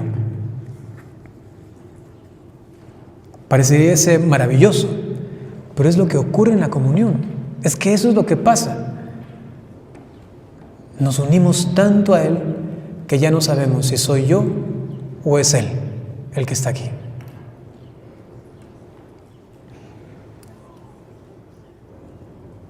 ¿Qué más puedo decirles? Cuando tengan ahora la oportunidad de comulgar o de adorar, yo lo he hecho siempre. Les comparto otro chismecito mío interior. Yo, sin instrucción, sin nada, para mí siempre fue la oración así. Yo me imaginaba, me sentaba, ya después de estar arrodillado, pues ya me sentaba un rato, lo miraba, cerraba mis ojos y solamente sentía, no sé, era algo así. Sentía que el palpitar de mi corazón se unía al palpitar del corazón de Jesús. Y sentía como si el corazón de Jesús venía y el mío iba para allá, ¿no? Y como si estaban en continuo darse y entregarse, recibir, dar y recibir. Y uno se queda así nomás, solo así como que... ¿Y ahí? Algún padre me dijo, ¿tú cómo oras? Le dije, solamente primero agradezco, bendigo, luego me siento. Y me dice, ¿y luego qué haces cuando estás sentado? Nada.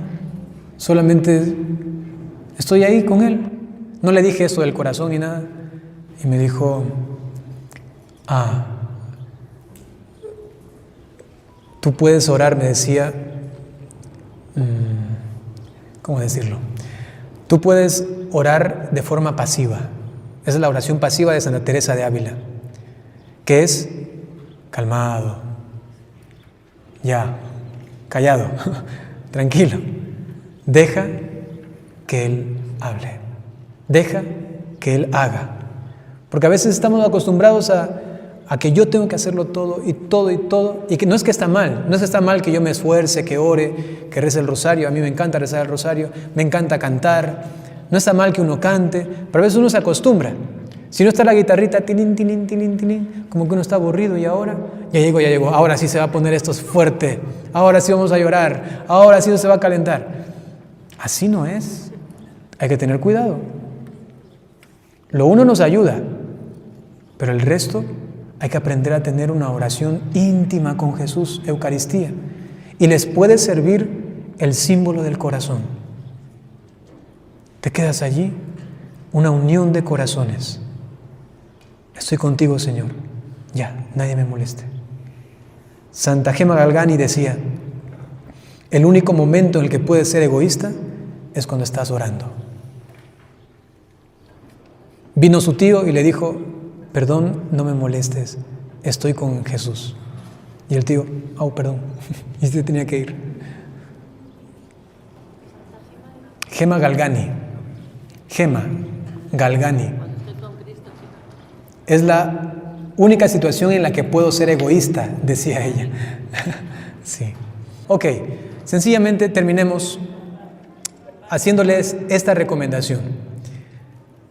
Cuando vayan a hacer oración, y hoy que tenemos la oración en, ¿cómo se llama? La hoguera, creo que es, disculpen que no conozco muy bien, la tienda del encuentro, entonces aprovechen ese tiempo de intimidad con Jesús. Hemos visto un desarrollo histórico que ha llegado hasta nuestros días, donde tenemos tantas formas de adoración al Señor, aprovéchenlas. Y por favor, no se olviden de pedir: Señor, aumenta mi fe para creer un poco más en ti. Que si creyéramos más, estuviésemos más tiempo delante de Él y celebraríamos muchísimo mejor el santo sacrificio del altar. Muchas gracias por prestarme atención. Dios los guarde. ¿Es posible responder 2 preguntas o algo así? Sí, adelante. Buenas tardes, padre. Una pregunta. Una persona que es adorador perpetuo, en una ocasión, por todas las cosas y situaciones que se han presentado aquí en mi país, México y en diferentes países, respecto a la profanación de la Eucaristía. Entonces, en una ocasión llegué yo a adoración y yo sentí mi corazón con mucho dolor por algo que había pasado aquí en México. Y ella me decía, me citó el nombre de una santa, pero no recuerdo, pero me decía que Jesús, cuando se profana su cuerpo, la hostia ya deja de ser Jesús, porque Él no va a permitir que se haga mal uso de su cuerpo. Y pues es mi duda. Ya, no es así. Sencillamente no es así. Evidentemente, el cambio sustancial, la transustanciación, esto lo dice Santo Tomás de Aquino, permanece la presencia y la realidad del Señor en cuanto la sustancia permanezca. Si la sustancia se corrompe, es destruida, se degenera, entonces ya no hay sustancia, ya no hay presencia, ya no está la realidad de Jesús allí. Entonces, si es que yo tomo la Eucaristía y la profano y no la corrompo sustancialmente, sigue presente. Si lo otro es como muy mágico, ¿no?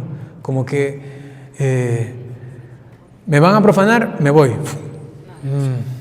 Eso no. Muy bien. ¿Ahí hay otra pregunta? También es respecto a las capillas de adoración perpetua, padre. ¿Qué se podría...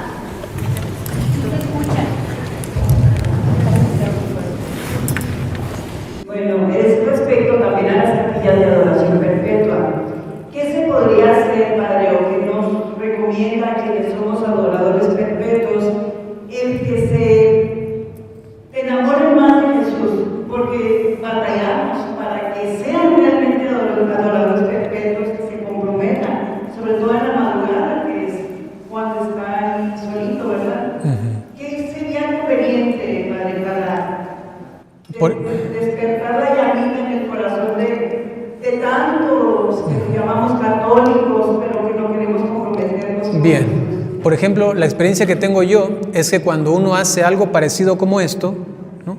Por ejemplo, en una parroquia invitan a un sacerdote a que dé una formación o un retiro o una charla de todo el día, algo parecido, sobre la Eucaristía, se acrecienta el fervor. Porque ¿cómo vamos a creer, dice San Pablo, si no nos predican, ¿no? Entonces, tiene que haber alguien enamorado de la Eucaristía que vaya y hable sobre esto para anunciar el Evangelio. Este es mi cuerpo. Y así las personas puedan acrecentar su amor, ¿no? Y eso para todos nosotros. Aquí me estaba recomendando algo que quiero enfatizarlo, y es: nosotros mismos tenemos que dar testimonio de esto. Por ejemplo, yo conozco el testimonio de un niño que comenzó a ir al Santísimo y convirtió a su papá borracho, porque iba con su mamá al Santísimo dando ejemplo. Iba, y al papá ya hasta que no aguantó y dijo: ¿y ustedes qué es que hacen en la noche yendo allá?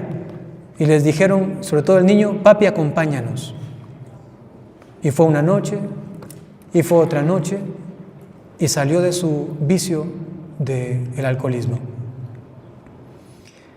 Visitemos el sagrario, demos testimonio, porque nosotros, aunque no parezca, tenemos ojos en las espaldas que nos están viendo.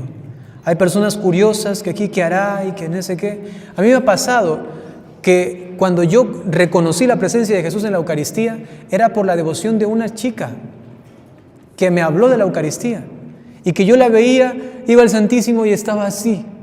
Y yo dije, es que está ahí y hay que ver cómo, hasta que recibí la gracia. Pero me ayudaba tanto. Alguna vez también alguien me dijo a mí, yo entraba a la capilla solamente porque tenía que entrar y te vi, y para mí fue una invitación a orar. Y me puse de rodillas y tuve una bonita adoración, ¿no? Lo que nosotros hacemos, la visita frecuente, siempre tiene un impacto. Y se acabó el tiempo. Muchas gracias.